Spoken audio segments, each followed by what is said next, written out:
First question നോക്കൂ.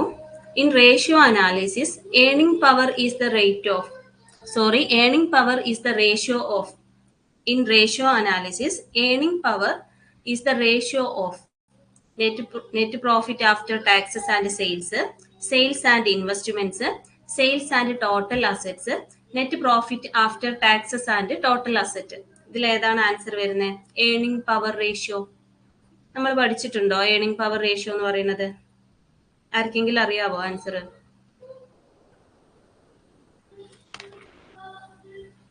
നമ്മൾ normally ratio analysis പഠിക്കുന്ന ഒരു റേഷ്യോ അല്ല ഏർണിംഗ് പവർ റേഷ്യോ എന്ന് പറയുന്നത്.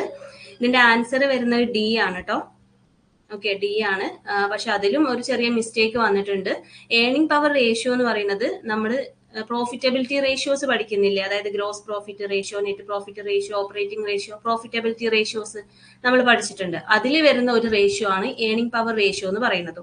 ഓക്കെ, ഏർണിംഗ് പവർ റേഷ്യോ എന്ന് പറയുന്നത് to determine how effectively a firm uses its asset to generate income. അതായത് ഒരു ഇൻകം ജനറേറ്റ് ചെയ്യാൻ വേണ്ടിയിട്ട് അസറ്റ് എത്രത്തോളം മാക്സിമൈസ് ചെയ്തിട്ട് അല്ലെങ്കിൽ എത്രത്തോളം എഫക്റ്റീവ് ആയിട്ടാണ് യൂട്ടിലൈസ് ചെയ്യുന്നതെന്ന് മെഷർ ചെയ്യാൻ വേണ്ടിയിട്ടാണ് ഈ ഒരു റേഷ്യോ ഉപയോഗിക്കുന്നത്. ഓക്കെ, അതിന്റെ പർപ്പസ് എന്ന് പറയുന്നത് അതാണ്. ഏർണിംഗ് പവർ റേഷ്യോന്റെ പർപ്പസ് എന്ന് പറയുന്നത് അസറ്റ് എഫക്റ്റീവ് ആയിട്ട് എത്രത്തോളം യൂസ് ചെയ്യുന്നുണ്ട്, എന്തിനു വേണ്ടിയിട്ട്? ഇൻകം ജനറേറ്റ് ചെയ്യാൻ വേണ്ടിയിട്ട്. ഇൻകം ജനറേറ്റ് ചെയ്യാൻ വേണ്ടിയിട്ട് അസറ്റ് എത്രത്തോളം എഫിഷ്യന്റ് ആയിട്ടാണ് യൂട്ടിലൈസ് ചെയ്യുന്നതെന്ന് ഡിറ്റർമൈൻ ചെയ്യാൻ വേണ്ടിയിട്ട് യൂസ് ചെയ്യുന്ന ഒരു പ്രോഫിറ്റബിലിറ്റി റേഷ്യോ ആണ് ഏർണിംഗ് പവർ റേഷ്യോ എന്ന് പറയുന്നത്. ഓക്കെ, ഏർണിംഗ് പവർ റേഷ്യോ കാണാനുള്ള ഇക്വേഷൻ ഇവിടെ ചോദിച്ചിട്ടുള്ളത് ആ ഒരു റേഷ്യോ ഏതൊക്കെ തമ്മിലാണെന്നുള്ളതാണ്, അല്ലെങ്കിൽ അതിന്റെ ഇക്വേഷൻ ആണ് ഇവിടെ ചോദിച്ചിട്ടുള്ളത് ഏർണിംഗ് പവർ റേഷ്യോന്റെ. അതിന്റെ ഇക്വേഷൻ വരുന്നത് എങ്ങനെയാണ്? EBIT divided by total asset. EBIT divided by total asset. അറിയാത്തവര് നോട്ട് ചെയ്ത് വെക്കട്ടോ, ആർക്കും അറിയുന്നുണ്ടാവില്ല. ഇബിറ്റ് എന്ന് പറഞ്ഞാൽ earning before interest and tax divided by total asset. അത് ആ ഒരു ഇക്വേഷൻ വെച്ചിട്ടാണ് നമ്മൾ ഏർണിംഗ് പവർ റേഷ്യോ കാണാം. പക്ഷെ ഇവിടെ ഓപ്ഷനിൽ കൊടുത്തിട്ടുള്ളത് net profit after taxes and total asset ആണ്. മേ ബി ഈ ഒരു ക്വസ്റ്റ്യൻ ക്യാൻസൽ ചെയ്യുന്നുണ്ടാവും. ആഫ്റ്റർ ടാക്സസ് അല്ല, ബിഫോർ ആണ് കേട്ടോ. അപ്പോൾ ഇബിറ്റ് ഡിവൈഡഡ് ബൈ ടോട്ടൽ അസറ്റ് ആണ് ഏർണിംഗ് പവർ റേഷ്യോ കാണാനുള്ള ഇക്വേഷൻ. നോട്ട് ചെയ്ത് വെച്ചോളാം. ക്ലിയർ ആണല്ലോ? പ്രോഫിറ്റബിലിറ്റി റേഷ്യോന്റെ അണ്ടറിൽ വരുന്ന ഒരു റേഷ്യോ ആണ് ഏർണിംഗ് പവർ റേഷ്യോ എന്ന് പറയുന്നത്. ഇക്വേഷൻ എന്ന് പറയുന്നത് EBIT divided by total asset. Clear അല്ലേ?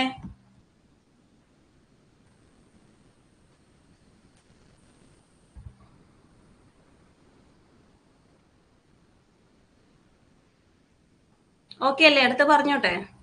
ഓക്കെ, അപ്പൊ നെക്സ്റ്റ് ക്വസ്റ്റ്യൻ എന്ന് പറയുന്നത് ഡെപ്റ്റ് servicing capacity of a firm is assessed by. Debt servicing capacity of a firm is assessed by options: interest coverage ratio, quick ratio, liquidity ratio, debt to capital ratio. ഏതാണ് answer വരുന്നത്? Debt servicing capacity of a firm is assessed by. ഇത് അറിയുന്നുണ്ടാവുമല്ലോ, നമ്മൾ പഠിച്ച ratio അല്ലേ ഇത്? Service എന്ന് പറയുന്ന ഒരു വേർഡ് ഉണ്ട് എന്നുണ്ടെങ്കിൽ ആ ഒരു റേഷ്യോനെ എന്താ നമ്മൾ പറയാ? ഞാൻ ക്ലാസ് എടുത്ത ടൈമിൽ പറഞ്ഞിട്ടുണ്ടായിരുന്നില്ലേ? സർവീസ് എന്ന് പറയുന്ന ഒരു റേഷ്യോ ഒരു കീവേഡ് ആയിട്ട് പഠിച്ചു വെക്കാൻ പറഞ്ഞിട്ടുണ്ടായിരുന്നു. ഡെപ്റ്റ് servicing capacity of a firm is assessed by. ഏത് റേഷ്യോ ആണ്? ഇൻട്രസ്റ്റ് കവറേജ് റേഷ്യോ ആണോ, ക്വിക്ക് റേഷ്യോ ആണോ, ലിക്വിഡിറ്റി റേഷ്യോ ആണോ, ഡെപ്റ്റ് ടു ക്യാപിറ്റൽ റേഷ്യോ ആണോ?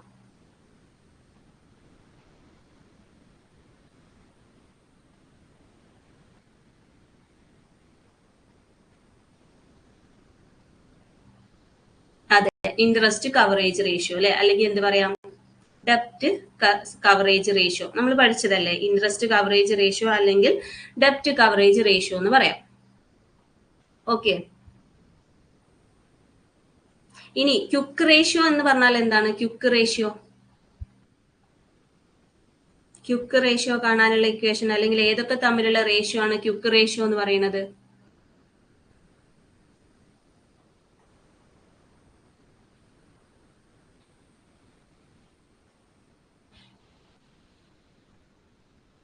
ക്വിക്ക് റേഷ്യോ അല്ലെങ്കിൽ എന്തൊക്കെ പറയാം? ക്വിക്ക് റേഷ്യോനെ നമുക്ക് എന്തൊക്കെ പറയാം? ലിക്വിഡ് റേഷ്യോ എന്ന് പറയാം, അല്ലെങ്കിൽ ആസിഡ് ടെസ്റ്റ് റേഷ്യോ എന്ന് പറയാം.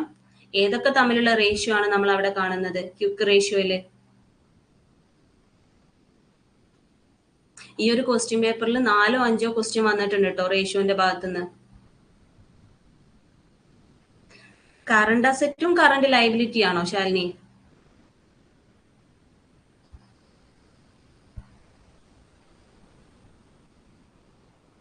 ലിക്വിഡ് അസറ്റും കറന്റ് ലയബിലിറ്റിയും. ഓക്കെ, ലിക്വിഡ് അസറ്റും കറന്റ് ലയബിലിറ്റിയും തമ്മിലുള്ള റേഷ്യോ ആണ് ക്യുക്ക് റേഷ്യോ എന്ന് പറയുന്നത്, അല്ലെങ്കിൽ ക്യുക്ക് അസറ്റ് കറന്റ് ലയബിലിറ്റി എന്ന് പറയാം. ഈ ക്യുക്ക് അസറ്റ് അല്ലെങ്കിൽ ലിക്വിഡ് അസറ്റ് എന്ന് പറഞ്ഞാൽ എന്താണ്? കറന്റ് അസറ്റിൽ നിന്ന് എന്തൊക്കെ മൈനസ് ചെയ്യണം നമ്മള്? Liquid asset is equal to current asset minus, നമുക്ക് ഒരു തവണ എക്സാമിന് ചോദിച്ചിട്ടുണ്ടായിരുന്നു അല്ലെ, എപ്പോഴും ചോദിക്കാറുണ്ട് ഈ ഒരു ലിക്വിഡ് റേഷ്യോ അല്ല, അതെ, ലിക്വിഡ് റേഷ്യോ അല്ലെങ്കിൽ ക്യുക്ക് റേഷ്യോ, അല്ലെങ്കിൽ അതിന് എന്താണ് വേറെ പേരെന്താ പറയാ, അല്ലെങ്കിൽ അത് എന്തൊക്കെ തമ്മിലുള്ള റേഷ്യോ ആണ്, അല്ലെങ്കിൽ ലിക്വിഡ് അസറ്റ് എന്താണ്, സൂപ്പർ ക്യുക്ക് അസറ്റ് എന്താണ്, ഇങ്ങനെയൊക്കെ നമുക്ക് ക്വസ്റ്റ്യൻസ് വരാറുണ്ട്. ലിക്വിഡ് അസറ്റ് കാണാനുള്ള ഇക്വേഷൻ എന്താണ്? കറണ്ട് അസറ്റ് മൈനസ് എന്തൊക്കെ നമ്മൾ മൈനസ് ചെയ്താലാണ് ലിക്വിഡ് അസറ്റ് കിട്ടുന്നത്?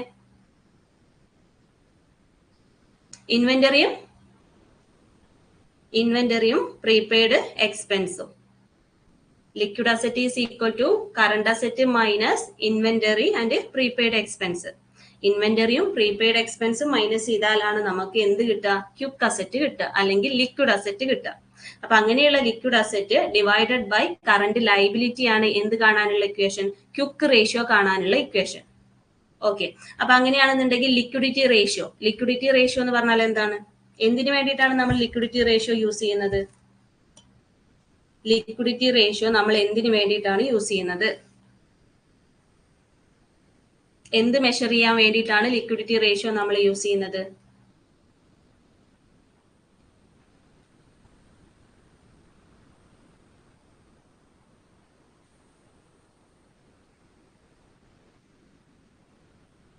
ഷോർട്ട് ടേം ലിക്വിഡിറ്റി മെഷർ ചെയ്യാൻ വേണ്ടിയിട്ടല്ലേ?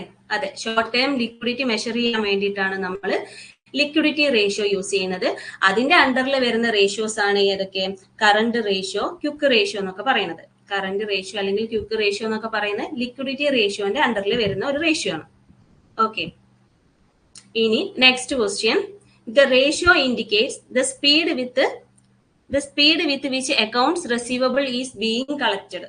അക്കൗണ്ട് റിസീവബിൾ ആണ് ചോദിച്ചിട്ടുള്ളത് കേട്ടോ. The ratio indicates the speed with which accounts receivable is being collected. Gross profit margin ആണോ, ഡെപ്റ്റേഴ്സ് ടേൺ ഓവർ റേഷ്യോ ആണോ, ഇൻവെന്ററി ടേൺ ഓവർ റേഷ്യോ ആണോ, liquidity ratio ആണോ? കുറച്ച് ഇൻഡയറക്റ്റ് ആയിട്ട് ചോദിച്ചു എന്നുള്ളൂ. The ratio indicates the speed with which accounts receivable is being collected.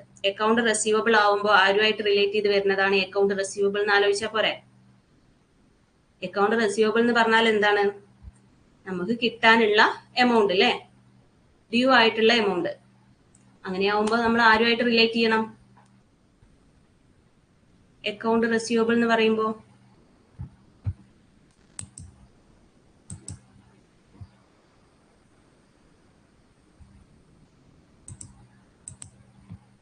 അതെ, debtors turnover ratio അല്ലെ. ഡെപ്റ്റേഴ്സ് അല്ലെ നമുക്ക് കടം തരാൻ, ക്യാഷ് തരാനുണ്ടാവുക. അപ്പൊ അവരായിട്ട് റിലേറ്റ് ചെയ്തിട്ടാണ് debtors turnover ratio. Okay, account receivable എന്ന് പറയുമ്പോൾ ഡെപ്റ്റേഴ്സിനാണ് വരിക. അതേപോലെ അക്കൗണ്ട് പേയബിൾ എന്ന് പറയുമ്പോൾ ക്രെഡിറ്റേഴ്സ് ആയിരിക്കും വരിക, ക്രെഡിറ്റേഴ്സ് ടേൺ ഓവർ റേഷ്യോ. ഇവിടെ ഗ്രോസ് പ്രോഫിറ്റ് മാർജിൻ കൊടുത്തിട്ടുണ്ട് അല്ലെ. അതെന്താ ഉദ്ദേശിക്കുന്നത്? Gross profit ratio. Gross profit ratio കാണാനുള്ള ഇക്വേഷൻ എന്താണ്? ഗ്രോസ് പ്രോഫിറ്റ് റേഷ്യോ കാണാനുള്ള ഇക്വേഷൻ പ്രോഫിറ്റബിലിറ്റി റേഷ്യോന്റെ അണ്ടറിൽ വരുന്നതാണ് ഗ്രോസ് പ്രോഫിറ്റ് റേഷ്യോ എന്ന് പറയുന്നത്. അത് കാണാനുള്ള ഇക്വേഷൻ എന്താ? Gross profit divided by net sales അല്ലെ. ഗ്രോസ് പ്രോഫിറ്റ് റേഷ്യോ എങ്ങനെയാ കാണുക? Gross profit divided by net sales. Gross പ്രോഫിറ്റും നെറ്റ് സെയിൽസും തമ്മിലുള്ള റിലേഷൻ ആണ് എവിടെ പറയുന്നത്? ഗ്രോസ് പ്രോഫിറ്റ് മാർജിൻ അല്ലെങ്കിൽ ഗ്രോസ് പ്രോഫിറ്റ് റേഷ്യോയിൽ പറയുന്നത്. Next option debtors turnover ratio. Debtors turnover ratio കാണാനുള്ള ഇക്വേഷൻ എന്താണ്? Debtors turnover ratio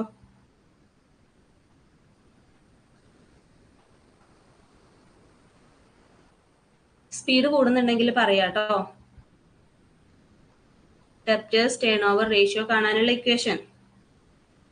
ratios detail ആയിട്ട് പഠിപ്പിച്ചതല്ലേ ക്ലാസ്സില്? റെഗുലർ കോഴ്സിൽ നന്നായിട്ട് ക്ലാസ് എടുത്തിട്ടുണ്ട്.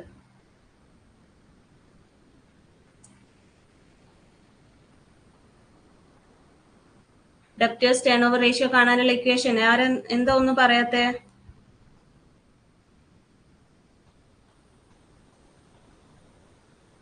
Credit sales divided by average debtors. നിങ്ങൾക്ക് കേൾക്കുന്നില്ലേ?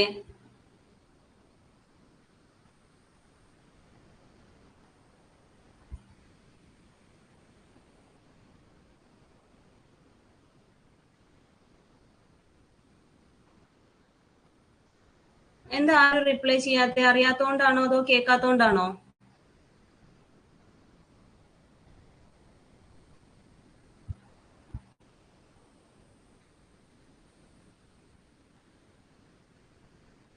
പിന്നെ എന്താ ആൻസർ പറയാത്തെ? പഠിച്ചതല്ലേ ഇതൊക്കെ, ഡെപ്റ്റേഴ്സ് ടേൺ ഓവർ റേഷ്യോ ഒക്കെ?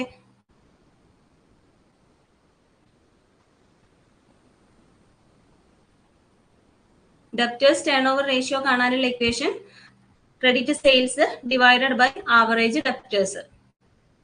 റേഷ്യോസ് ഇമ്പോർട്ടന്റ് ആയിട്ടുള്ള ഒരു ഏരിയ ആണ് കേട്ടോ, പഠിക്കാതെ പോവരുതേ. ഇപ്പൊ ഈ ഒരു ക്വസ്റ്റ്യൻ പേപ്പറിൽ കണ്ടോ, 5 ക്വസ്റ്റ്യൻ ആണ് റേഷ്യോന്റെ ഭാഗത്ത് നിന്ന് ചോദിച്ചിട്ടുള്ളത്, 5 ക്വസ്റ്റ്യൻ. അപ്പൊ നമ്മൾ ഏതെങ്കിലും ഒരു ഏരിയ സ്കിപ്പ് ചെയ്യുമ്പോൾ അതിന്ന് ചോദ്യം ചോദിച്ചാൽ നമുക്ക് പിന്നെ പറയാൻ ഒന്നും ചെയ്യാൻ പറ്റില്ല. കൺഫ്യൂഷൻ ആണോ? കറക്റ്റ് ആയിട്ട് ഒന്നുകൂടി വായിച്ചു നോക്കട്ടോ. Okay, debtors turnover ratio കാണാനുള്ള ഇക്വേഷൻ. ഡെപ്റ്റേഴ്സ് എന്ന് പറയുമ്പോൾ നമ്മൾ ആരാണ്? നമ്മൾ കടം കൊടുത്ത ആൾക്കാരാണ് അല്ലെ, അതായത് നമ്മുടെ കസ്റ്റമേഴ്സ് ആണ്.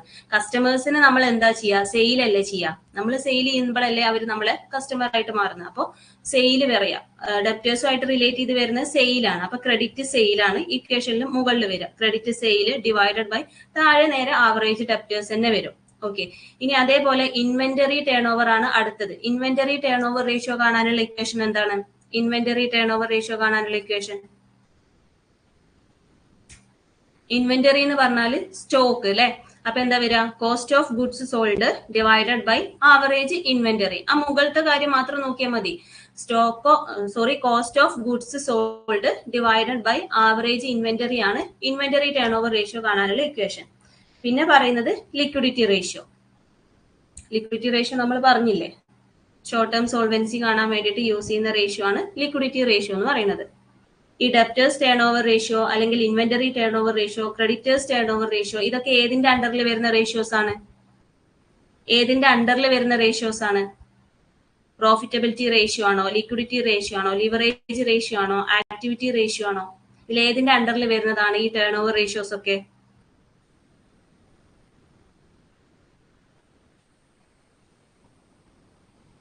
ഇങ്ങനെ ഈ റേഷ്യോസിന്റെ കൂടെയൊക്കെ ടേൺ ഓവർ എന്നുള്ള ഒരു വേർഡ് ഉണ്ടെന്നുണ്ടെങ്കിൽ അതിന് നമുക്ക് എന്ത് പറയാം? ഒന്നെങ്കിൽ ടേൺ ഓവർ റേഷ്യോ എന്ന് പറയാം, അല്ലെങ്കിൽ എന്താ പറയാ, ആക്ടിവിറ്റി റേഷ്യോ എന്ന് പറയാം. റേഷ്യോസ് ആരും പഠിച്ചിട്ടില്ല തോന്നുന്നു അല്ലെ? Okay, activity ratio. ആക്ടിവിറ്റി റേഷ്യോന്റെ അണ്ടറിൽ വരുന്നതാണ് debtors turnover ratio, inventory turnover ratio, creditors turnover ratio. ഇങ്ങനെയുള്ള ഈ ടേൺ ഓവർ വെച്ചിട്ട് വരുന്ന റേഷ്യോസ് ഒക്കെ വരുന്നത് ആക്ടിവിറ്റി റേഷ്യോന്റെ അണ്ടറിലാണ്. ഇപ്പൊ ഡെപ്റ്റേഴ്സ് ടേൺ ഓവർ റേഷ്യോ ഞാൻ പറഞ്ഞു, credit sale divided by average debtors. അങ്ങനെയാണെങ്കിൽ ക്രെഡിറ്റേഴ്സ് ടേൺ ഓവർ റേഷ്യോ എന്തായിരിക്കും വരിക? ക്രെഡിറ്റേഴ്സ് ടേൺ ഓവർ റേഷ്യോ ആണെന്നുണ്ടെങ്കിൽ credit purchase divided by average creditors. Okay, next question നോക്കാം. The ratio of the investment made on a project and constant annual cash flow is termed as. The ratio of the investment made on a project and constant annual cash flow is termed as. Return on investment ആണോ, payback period ആണോ, accounting rate of return ആണോ, cost of capital ആണ്? Cost of capital ആണോ വരുന്നത് answer? ഇതിലേതാ വരുന്നത്? ഇത് capital budgeting control ഇല്ലേ, അതുമായിട്ട് റിലേറ്റ് ചെയ്ത് വരുന്നതാണ്.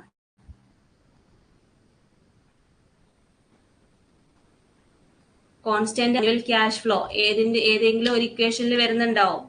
റിട്ടേൺ ഓൺ ഇൻവെസ്റ്റ്മെന്റിന്റെ ഇക്വേഷൻ ആണോ വരുന്നത്? പേ ബാക്ക് പീരീഡിന്റെ ഇക്വേഷനിലാണോ വരുന്നത്? അക്കൗണ്ടിംഗ് റേറ്റ് ഓഫ് റിട്ടേണിലാണോ വരുന്നത്? കോസ്റ്റ് ക്യാപിറ്റൽ കാണുമ്പോഴാണോ വരുന്നത്? The ratio of the investment made on a project and constant annual cash flow.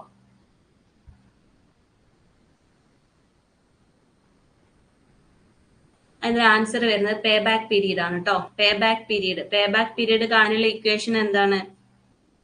Initial investment divided by, അതെ ബി ആണ് ആൻസർ. പേ ബാക്ക് പീരീഡ് ആണ് initial investment divided by annual cash flow. Initial investment divided by annual cash flow. ഈ payback period എന്ന് പറഞ്ഞാൽ എന്താ ഉദ്ദേശിക്കുന്നത് എന്ന് വെച്ചാൽ നമ്മളിപ്പോ ക്യാപിറ്റൽ ബജറ്റിംഗ് ടെക്നിക്സ് പഠിക്കുന്നുണ്ട് അല്ലെ, ഇൻവെസ്റ്റ്മെന്റ് ഡിസിഷൻസ്. ക്യാപിറ്റൽ ബജറ്റിംഗ് എന്ന് പറഞ്ഞാൽ ലോങ് ടേം ഇൻവെസ്റ്റ്മെന്റ് ഡിസിഷൻസ് ആണ്. അതായത് ഒരുപാട് പ്രൊജക്ട് ഉണ്ടാവും, അതിൽ ഏതിലാണോ നമ്മൾ ഇൻവെസ്റ്റ് ചെയ്യേണ്ടത് ആ ഒരു ഡിസിഷൻ എടുക്കുന്ന ആ ഒരു പ്രോസസ്സിനെയാണ് നമ്മൾ ക്യാപിറ്റൽ ബഡ്ജറ്റിംഗ് എന്ന് പറയാം.